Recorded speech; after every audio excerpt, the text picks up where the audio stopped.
So find all the vertical asymptotes. That's something you do in pre-calc. I think we're just doing it here to see how it relates to limits. So determine the vertical asymptote of A. Well, what are vertical asymptotes? When the denominator is equal to 0, because that's when it's undefined.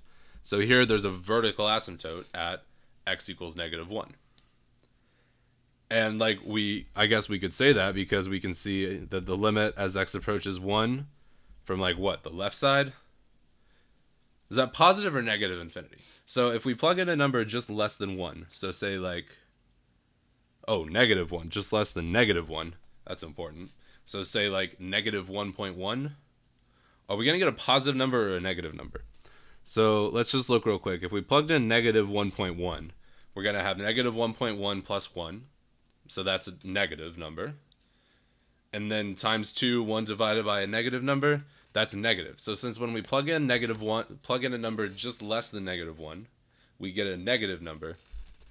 We know that that's going to be negative infinity if we look at the graph. So if we try to picture this graph, we have our vertical asymptote here at -1.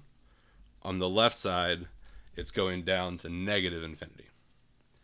Versus on the positive side, well, since we know it's approaching infinity at all, then it's an asymptote. Then it's a positive, then it's a vertical asymptote. That's what is going to define vertical asymptotes, I guess. If as x approaches that number, it goes to infinity or positive infinity, that's a vertical asymptote. And we already knew that anyway from pre-calc, right? But let's just look at the other side. If we plug in a number just bigger than -1, so -0.9, well then when we do -0.9 plus 1, we get a positive number. And do the whole thing, we end up with a positive number. So that means that's positive infinity when we plug in -1. And that makes sense because, as you remember from pre-calc, this is a single multiplicity asymptote. So we expect them to be going different ways. And that's what that graph looks like, roughly. So what are the vertical asymptotes? Well, we said that at the beginning, just that one. And then B, we're going to similarly do that very quickly. We just need that to not equal 0. So we add 1 and square root both sides. So we have our vertical asymptotes at x equals plus or minus 1.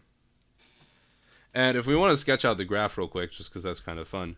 So we've got our 1, -1. And so what is this? I mean, we could plug in a value just bigger than 1. So if we plug in 1.1, do we get a positive or a negative? Well, 1.1 squared is going to be bigger than 1. So that's where I'm thinking right here. So when we do 1.1 squared minus 1, that's going to be positive. So overall, that'll be positive. So we know it looks something like that. And then just again, back to pre-calc, we know these are single multiplicity asymptotes. So we know the rest of the graph has to look like that. And then cotangent. Cotangent's like tangent, but it's 1 over. So it's going to have all those vertical asymptotes. It's got the vertical asymptote. So let's just picture the graph first. So this one's actually undefined. It's got its asymptote at 0. But then it's got its 0 at pi over 2. So it's going to be like that. So this one has the asymptotes every pi as well, but it starts at 0 here. So its vertical asymptotes, we can just say pi n, where n is an integer. Because then, just like before, so we have an asymptote at pi, at 2 pi, at 3 pi, at 4 pi, at 0 pi, at -1 pi, at -2 pi, and so on. We got a bunch of vertical asymptotes.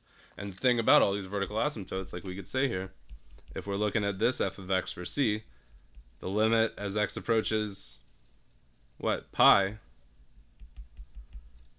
it does not exist because it goes to infinity. So yeah, vertical asymptotes, that's not hard. That's like you did that in pre-calc and algebra 2.